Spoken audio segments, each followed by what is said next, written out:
श्रीगुरवे नमः। ओम शांति शांति शांति।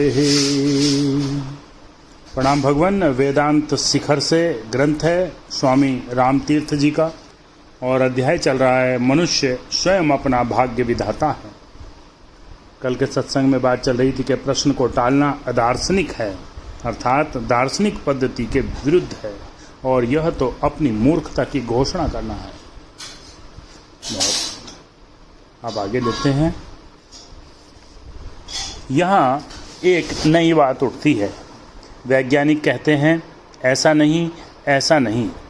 नवजात शिशुओं की विभिन्न प्रवृत्तियों की व्याख्या हम कर्म के विधान के द्वारा नहीं करेंगे। हमें इस समस्या के लिए कर्म के विधान का सहारा नहीं लेना चाहिए। यह तो वंश परंपरा के नियम के द्वारा बड़ी आसानी से समझाया जा सकता है। वंश परंपरा का नियम उन सारी बातों की व्याख्या कर देता। यहाँ वेदांत कहता है कि कर्म का विधान वंश परंपरा के नियम के विरुद्ध नहीं है।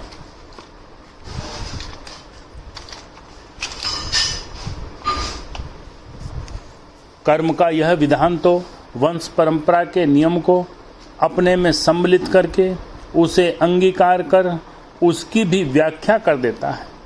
इतना ही नहीं, कर्म का विधान वंश परंपरा के नियम की व्याख्या करने के अतिरिक्त मृत्यु के समय मानसिक शक्तियों की प्रत्यक्ष हानि की भी व्याख्या कर देता है। वंश परंपरा का नियम मृत्यु के समय होने वाली मानसिक शक्तियों की प्रत्यक्ष हानि की व्याख्या नहीं करता। इसलिए अकेले वंश परंपरा के नियम की अपेक्षा समस्त वैज्ञानिकों और तत्ववेत्ताओं को इस कर्म विधान पर अधिक ध्यान देना चाहिए। कर्म का विधान वंश परंपरा के नियम को किस प्रकार समझता है? मनुष्य के मरने पर उसकी सब इच्छाएं देखने में भले ही नष्ट हो जाएं, किंतु वेदांत कहता है कि उनका नाश नहीं होता।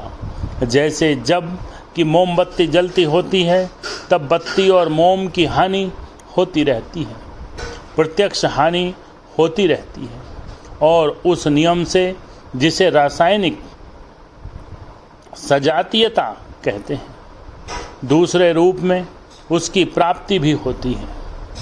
अर्थात रासायनिक सजातीयता के द्वारा कार्बन ऑक्सीजन में मिल जाता है, हाइड्रोजन भी उसी सजातीयता से ऑक्सीजन में जाता है। इसी तरह ये इच्छाएं, ये मानसिक शक्तियाँ या मनुष्य का सूक्ष्म शरीर मृत्यु के बाद एक आध्यात्मिक संबंध के नियम से, अथवा हम उसे एक विशेष प्रकार का भौतिक संबंध भी कह सकते हैं, मिल जाती है।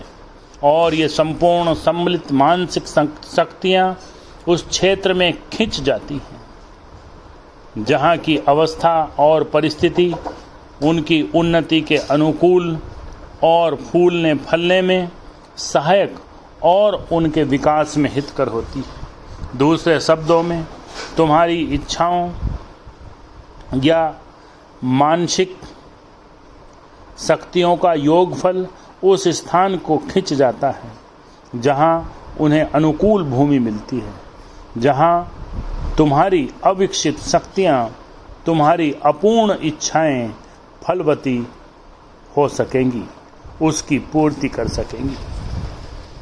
आज के लिए इतना ही। कल फिर एक और सत्संग में। ओम शांति शांति शांति।